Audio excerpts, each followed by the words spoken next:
దేశమంతా ఇప్పుడు ఎన్నికల హడావుడి నడుస్తోంది. ఇప్పటికే పలు రాష్ట్రాల్లో లోక్సభ ఎన్నికలు జరుగుతున్న నేపథ్యంలో కేంద్రంలో ఏ పార్టీ ప్రభుత్వాన్ని ఏర్పాటు చేస్తుంది అనేది ఆసక్తిగా మారింది.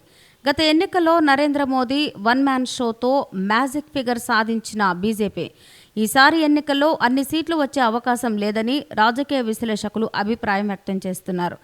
ఎందుకంటే గత ఎన్నికలతో పోలిస్తే కాంగ్రెస్ పార్టీ పుంజుకుందని, ఒంటరిగా అధికారాన్ని సాధించుకునే అవకాశాలు లేకపోయినా బీజేపీకి మాత్రం ఈసారి గట్టి పోటీ ఇస్తుందని విశ్లేషణలు చెప్తున్నారు.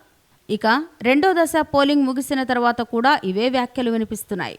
ఈ క్రమంలో సార్వత్రిక ఎన్నికల ఫలితాల తర్వాత తటస్థ పార్టీలకు మంచి గిరాకీ ఉంటుందని నిపుణులు చెప్తున్నారు.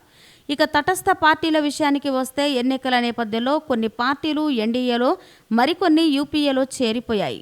అయితే రెండు కూటములకు దూరంగా ఉన్న పార్టీలు కొన్నే.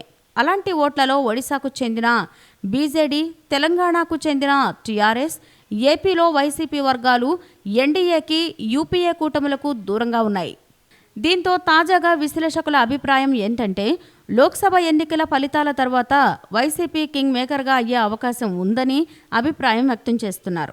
ఏపీలో అసెంబ్లీ, లోక్సభ ఎన్నికల పోలింగ్ ముగిసిన సంగతి తెలిసిందే. దీంతో ఆ ఫలితాల కోసం సర్వత్రా ఆసక్తిగా ఎదురు చూస్తున్నారు.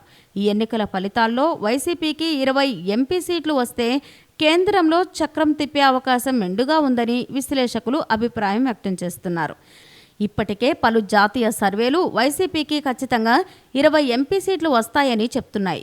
దీంతో కేంద్ర కూటములకు లోక్సభ ఎన్నికల్లో మ్యాజిక్ ఫిగర్ రాకపోతే జగన్ కింగ్ మేకర్ అయ్యి కేంద్రంలో చక్రం తిప్పడం ఖాయమని రాజకీయ వర్గాల్లో చర్చించుకుంటున్నారు. ఈ వీడియో కనుక మీకు నచ్చినట్లయితే లైక్ చేయండి, షేర్ చేయండి. ఇలాంటి లేటెస్ట్ వీడియోస్ కోసం మా ఛానల్ని సబ్స్క్రైబ్ చేసుకోండి.